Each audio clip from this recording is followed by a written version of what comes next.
Welcome to the Find Your Leadership Confidence podcast with Vicki Nedling. You are about to discover impactful lessons that help you grow as an individual, grow your confidence, and find the positive and good within you, so you powerfully and authentically become the best version of yourself.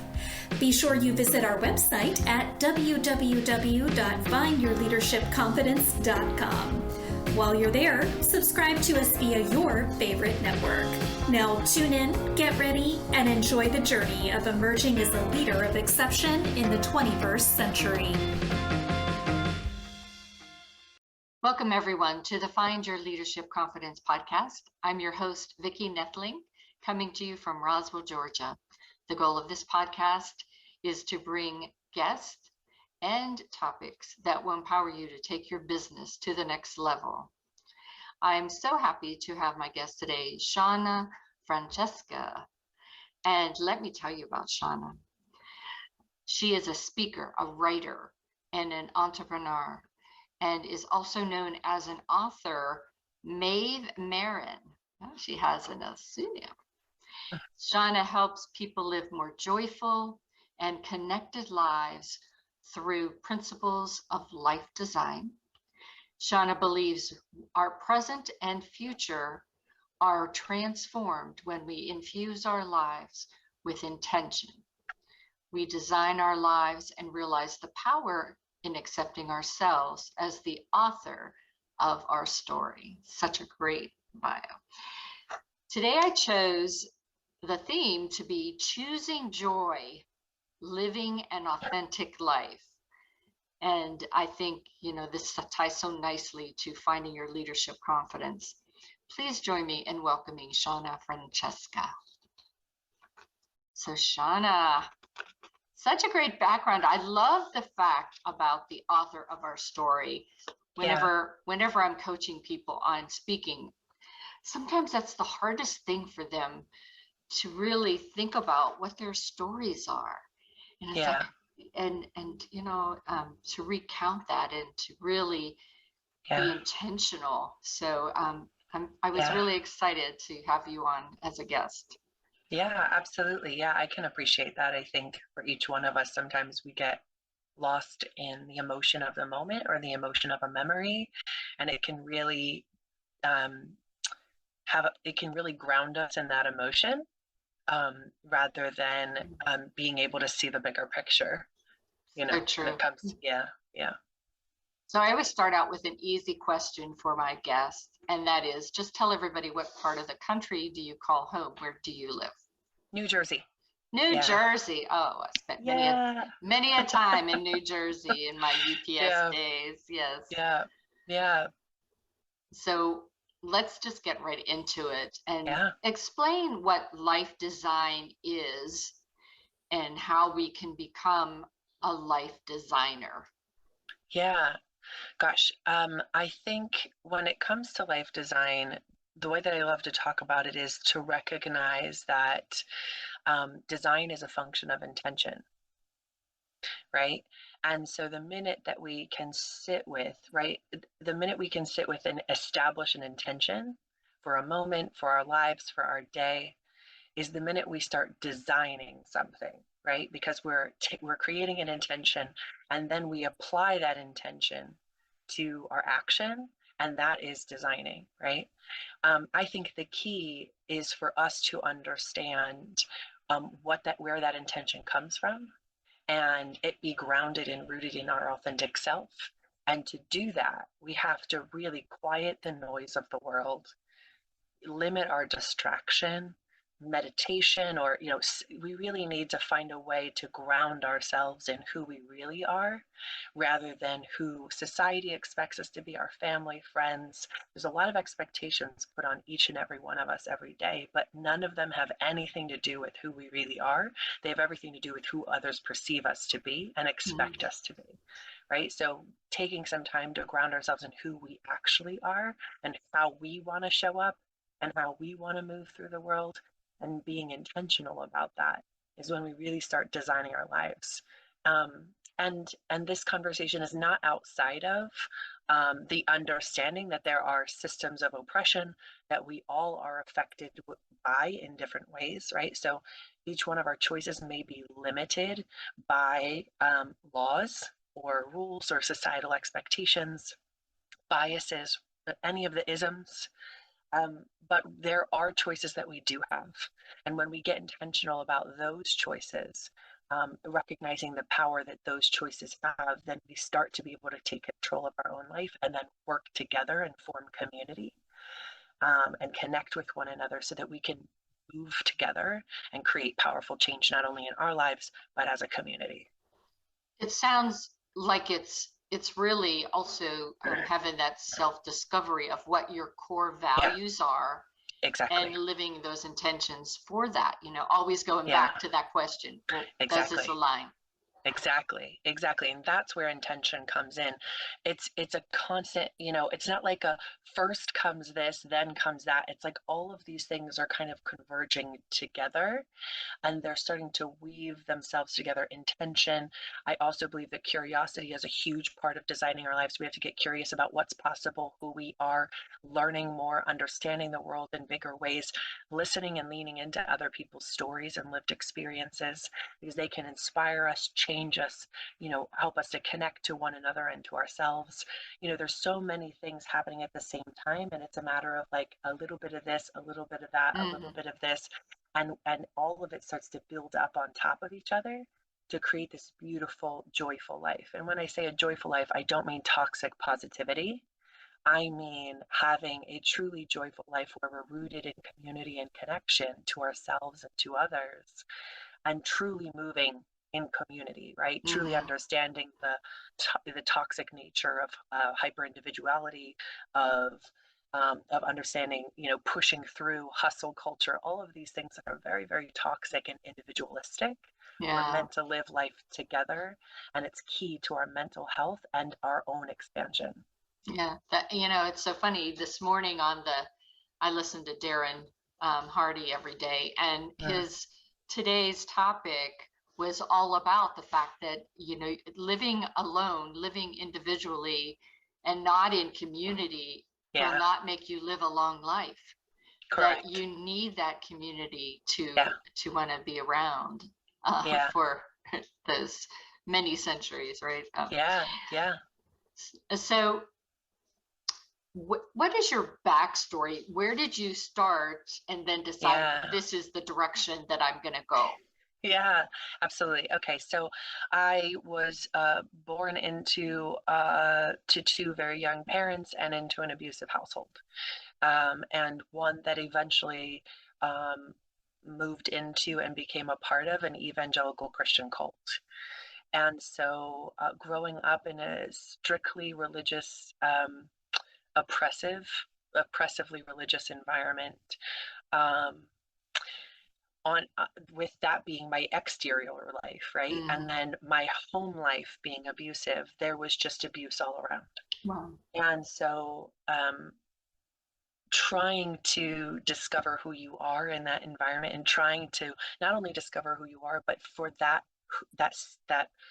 physical and mental and emotional safety that's necessary for that person that you truly are to be able to be brought forth into this world, was really, really um, problematic Yeah, in those environments, challenging for sure. challenging to say the least. And so, what did happen is that my imaginary life became, Mm. very Anne of Green Gables style for anybody my age or older, very much like, needing this imaginary world, so that in that space, in that place, in my head, I could be seen and heard and understood. Mm.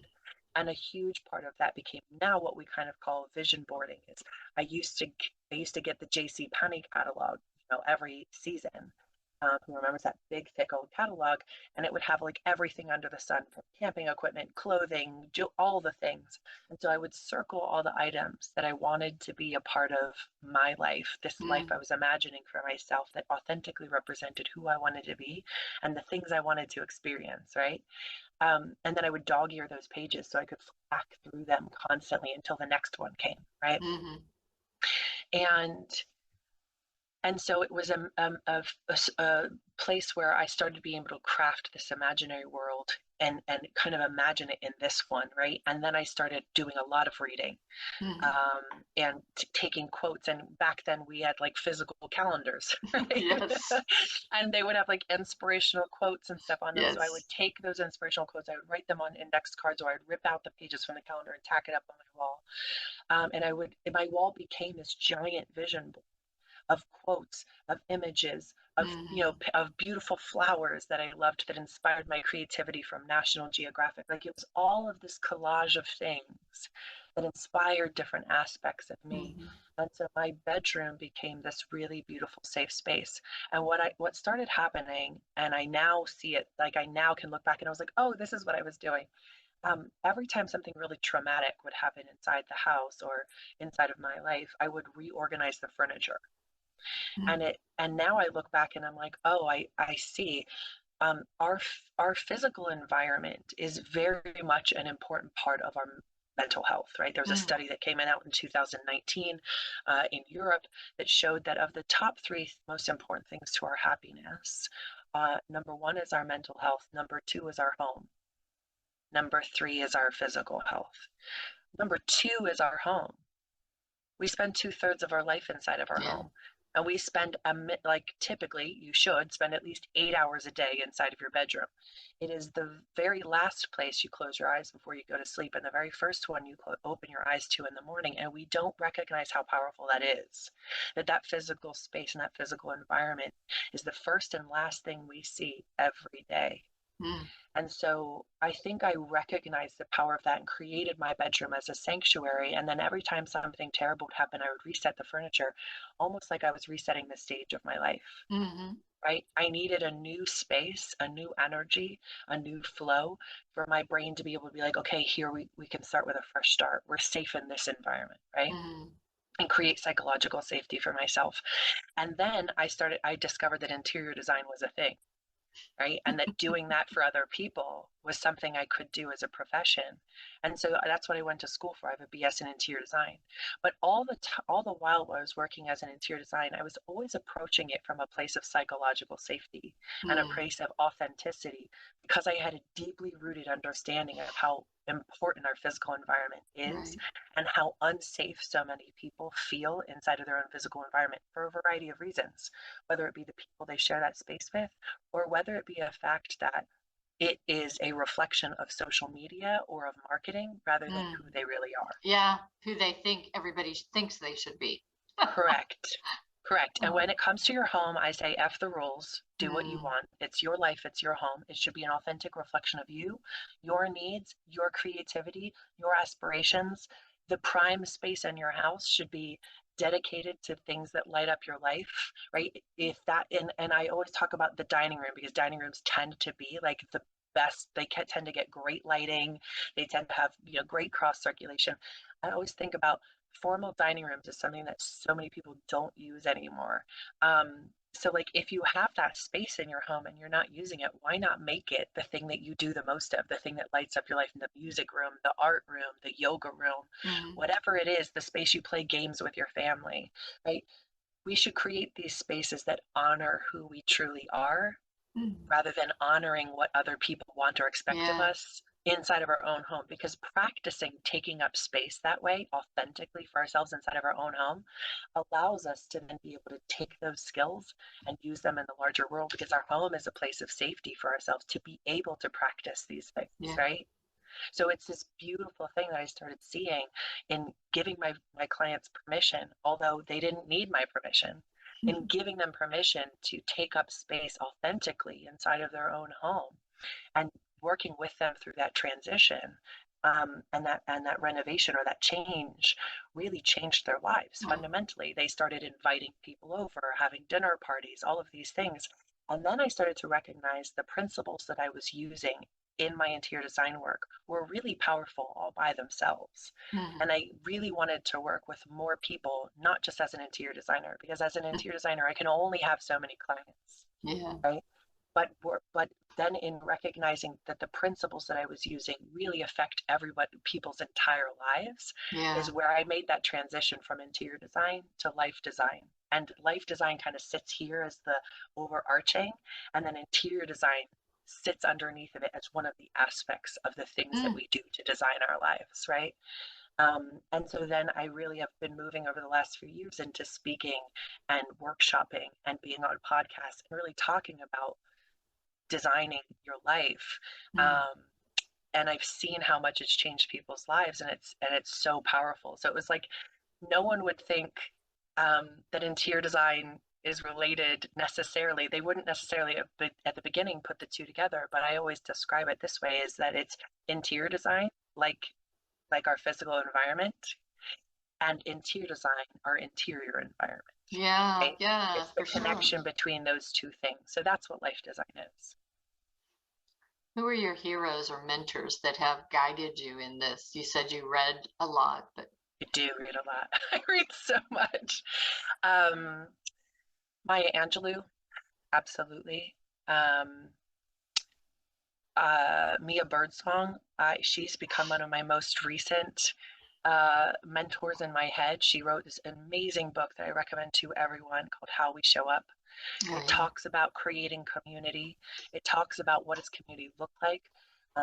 We've lost that sense of community, right? Hmm. We've focused for decades now on the nuclear family, on hyper individualization, on all of these things that sequester us and pull us apart from each Yeah. other, right? When we're really meant to live in community with one another. And so, Mia Birdsong, absolutely, I would. She's still alive, so I would absolutely Yes. love to meet her. Um, yeah, I would say, and just, I think every book I've ever read has in some way, embedded itself in my soul, and I've drawn something from it that's created me to be who I am and has changed my life. Besides your bedroom, Yeah, have you ever walked into a space and felt at ease and at peace because of the yeah, surroundings? yeah. I do this practice with my clients. I think it's really important for us to get quiet, even meditate, maybe for 10 or 20 minutes, and then walk through our house and pay attention to our body's reaction, our Mm. breathing, our pulse. Pay attention to what we actively turn away from, what we don't want to Mm. look at, what we pull ourselves away from. Our body reacts to things before even subconscious does, right? It's an animalistic fight or flight. Yeah. So our body will tell us whether or not we feel safe inside of a space immediately before we even register it in any other way. So I think it's deeply important to do that practice in your own home, even if it's like, this is kind of like the spring cleaning kind of Yeah. mindset. A couple of times a year, just go through and say, is this space really serving me? Do I feel comfortable in this space? Am I constantly walking into this piece of furniture that's directly blocking my path? Because if we're having these literal physical impediments in our physical environment that we spend 2/3 of our life in, there's likely a connection Yeah. to some actual impediment that exists in our other life, right? That we are constantly moving ourselves around it because we're creating our physical environment for us to support it rather than it to support us, right? Oh, And that's that's a so cool. huge flip, Yeah. right? Yeah. Seeing and recognizing that our physical environment is meant to support us, who we Wow. truly are, is such a huge, important thing. So, what does one spiritual practice look like in this being intentional, being Yeah, a life designer? yeah. I think it's unique to every single person, right? It's as nuanced as we are. For Mm. me, I'm neurodivergent. I have ADHD, so sitting meditation is something that's really beneficial for me, but I can't do for very long, right? Yeah. So 10 or 20 minutes is about all that I can handle before my body fidgets itself into like oblivion. But walking meditations, especially in nature, there's a few nature preserves near where I live. It's a sad story why they're nature preserves. They used to be indigenous land, and the federal government took it away when their land lease Oh, came up. So I go there, and it was indigenous land until I was like a teenager. Um, so I go there, and I really like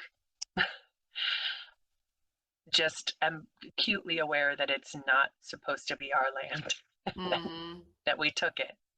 Um, and just walk amongst the trees and kind of envelop myself in the energy of what came before and what is now.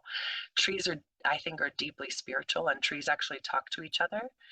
If anybody, I'm not being metaphorical, I'm being literal. They talk to each other through mycelium, through the roots of mushrooms. And so to kind of be aware that every step I take is a pathway, is a root system that's connecting these beautiful plants that have been here much longer than I have, and they're talking and living in community with one another. Because if one tree is sick, other trees will forfeit their water and nutrients to help it to recover. Right? So like, it's such a beautiful metaphor for how we're meant to live together, right? Yeah, it's a community. And to just, exactly, and to be amongst that and to witness that in nature is deeply important for my mental health. So walking every day, not when it's super cold out, but like 9 months out of the year, I'm walking an hour every day. You do live in New Jersey. Yeah, I live in New Jersey. It gets, I mean, what global warming, it didn't even snow this year.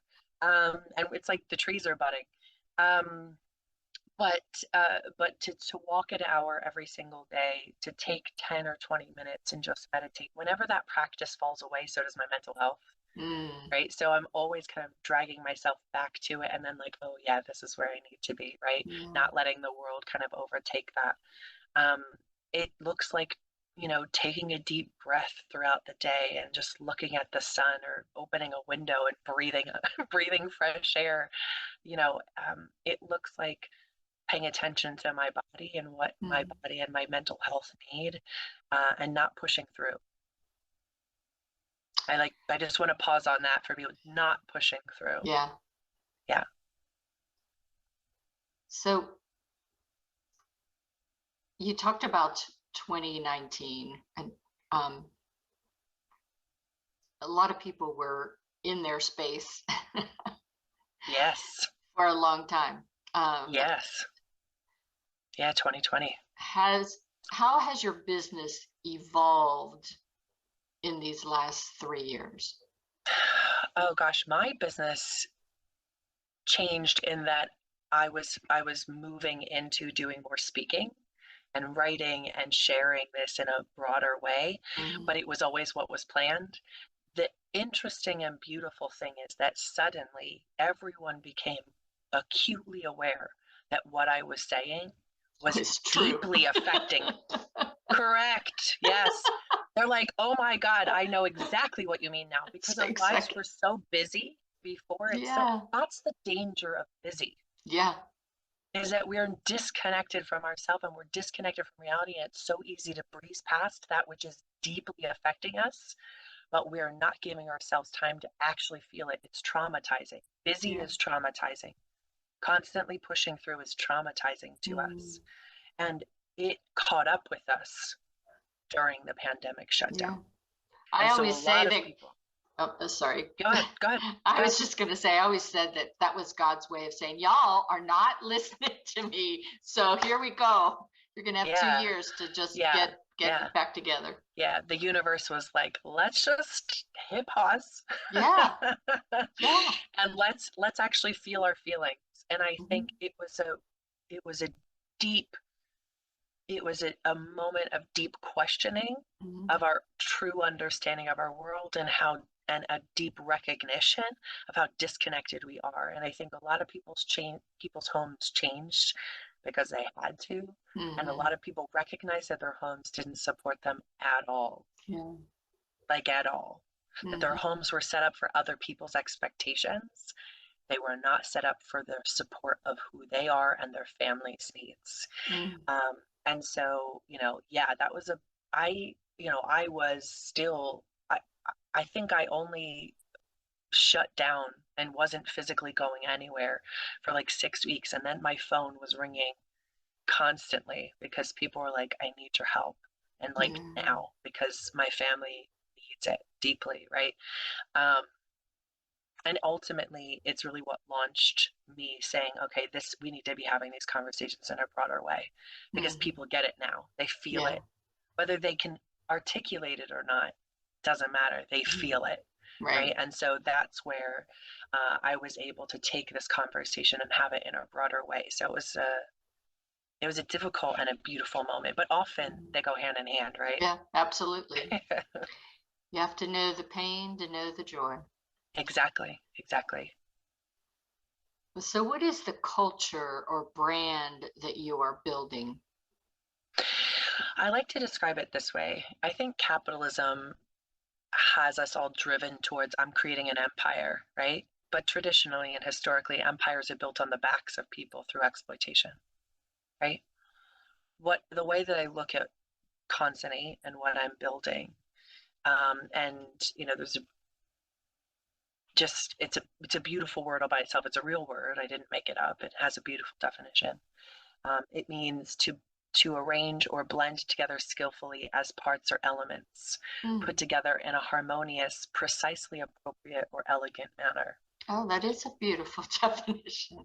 It's a beautiful word, and it's absolutely appropriate. It's exactly what we do at Consonate. The thing is, instead of seeing Consonate as wanting to be this dominating presence, I want it to be a galaxy. Right? A galaxy is millions and billions of stars brought together by a gravitational pull, right? They gravitate toward one another. It's a choice, right? They're pulled together, and each one shines bright on their own and shines even more beautifully together. Consonate is about community, and to create it in that beautiful, harmonious way. It's about honoring. We can't just talk about our clients honoring one another and creating community. We are a community, right? We, anyone who works for me, anyone who works with me, we function as a community, not as a family. We function as a community. Well, it is now time for us to do rapid fire. So just a few questions. You answered the part of the question I have. Why the name Consonate for your business? And as you gave the definition, it was clearly understood. But how did you arrive upon that? I mean, it's not a word that we use in our normal everyday. It's a dead word. Yeah, it's a dead word. Yeah. So how? Yeah. My friend Sheil, actually, her and I are super nerds, and we grew up reading the dictionary. People look at me, they're like, "You're not nerdy." I'm like, "Talk to me. Yes, I am. I'm very awkward. So we'll text each other vocabulary words that we come across that we find fascinating. All right, you got the t-shirt for sure. So she texted me this word consinity. And I was like, this is an interesting word. And I was in the process of rebranding. I was just looking for a name, and I just couldn't find anything that really made sense or felt right. And she sends me this word consinity, and then I went on a deep dive into the history of the word, related words, so on and so forth. This happened for over a week of time. I was just digging into this word, and I couldn't let it go. And then I came across consonate, which is a verb form. Consinity is the noun verb form. And I was like, that's it. That's the name. Because number one, as far as marketing and branding goes, it sounds familiar without actually being familiar. And it sounds kind of like consonant, like vowels and consonants. Yes. So it sounds familiar, but it's not. And so and then it has this gorgeous definition, and I was like, that's it. That's the name. It's so perfect. The definition is so perfect. I couldn't have made up a word myself. Yeah. It is. So what does your journey of healing look like? You talked about your background, your backstory. Yeah. How did you go from there to here? There was so much turmoil in my life for a really long time. And I can say that, number one, reading changed my life. I opened up my mind to a world of possibilities and a world of understanding that I was not exposed to, because the people around me were unhealthy. Their beliefs and ideologies were unhealthy. And so reading opened up my life to a world of, oh my gosh, there's more than one way to be in the world. Yeah. I don't have to be this way because this person told me I have to be, right? Mm. I can determine what feels right for me. Um, and just going on that journey, studying psychology, studying and reading different books, and then surrounding myself with people who supported me no matter what. Mm. And as I've grown, the people who are around me have changed, right? Necessarily, right? Yeah. So like if they weren't on their own healing journey and on their own path, or I just kept healing, and as I got to a new place in my life, it was like I've always just attracted Mm-hmm. the next people who were meant to be my teachers and my mentors. Mm. Um, and it's like the old saying, when the student's ready, the teacher will appear. It's that Yeah. way with friendships and community. Mm. And so it's been a combination of just listening to my own inner world and trusting myself, and finding mentors both in real life and in books. So good. For me too. Books were the And lots of salvation. therapy. Yeah, lots of therapy and coaches, by the way, Yes. also. Yes. But those are like the traditional answers. And then meditation is literally, Yeah, in so many ways, saved my life. for sure.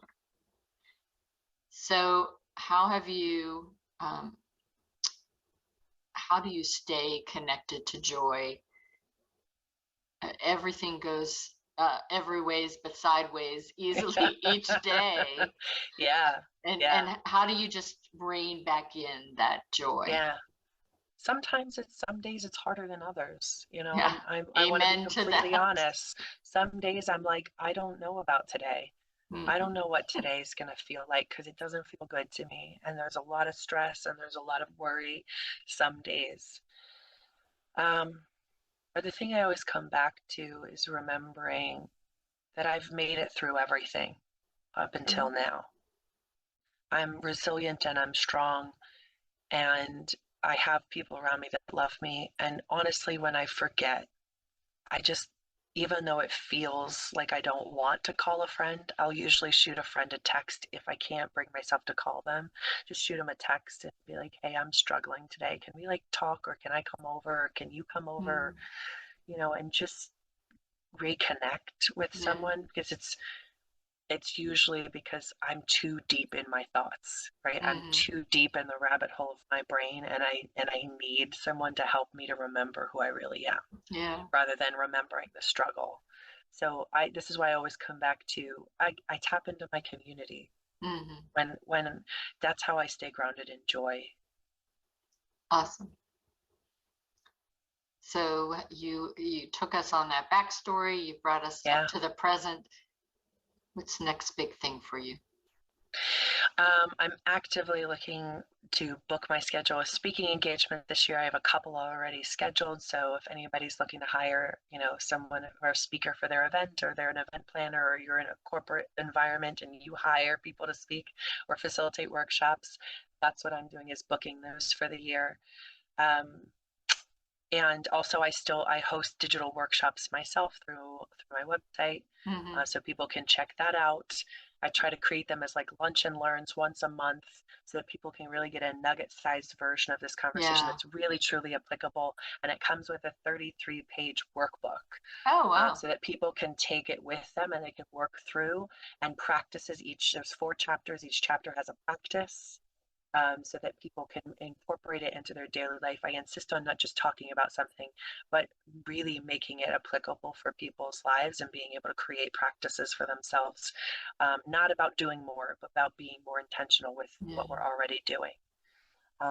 So yeah, that's what I have going on.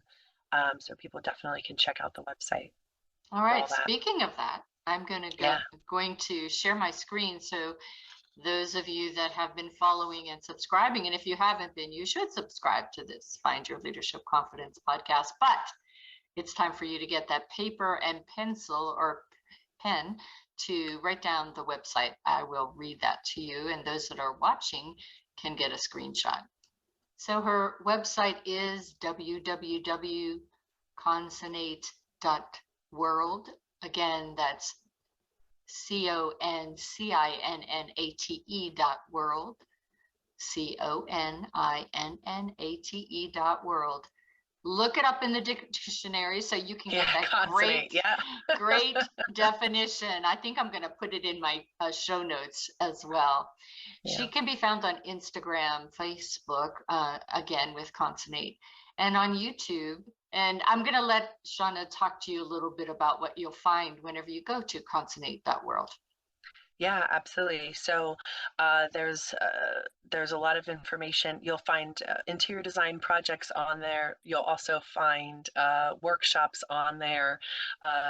You'll find talking about why I founded Consonate, about our ethos, our values as a corporation, which I think is really interesting for business leaders and entrepreneurs to take a look at, because I did years and years of research to develop those and to really establish what I wanted our culture to be, both internally and externally. There's lots and lots of information on there. There's my contact information. So yeah, absolutely. Check it out, subscribe, because you can also, I send out a couple times a month, intentionally. So it's not just like a every single week thing, or email that goes out with helpful hints of, short videos, so on and so forth. So there's lots of information for people to get at. Sounds great.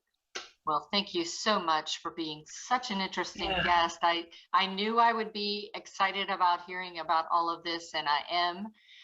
You gave wonderful tips, great insights, and I encourage everyone to check out her website to be able to learn more and maybe take advantage of some of those workshops, or use that lunch and learn for your company, whatever you can do to give you some growth in this area. As always, I remind everybody, until next time, remember, life is a journey and it's up to you to enjoy the ride. This is Vicki Nettling signing off.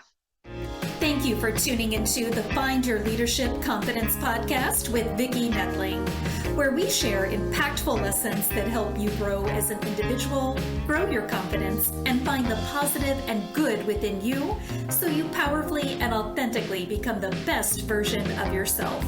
Remember to visit our website at www.findyourleadershipconfidence.com and enjoy even more great episodes like this one. Again, while you're here, subscribe to us via your favorite network. We look forward to seeing you next time on the Find Your Leadership Confidence podcast.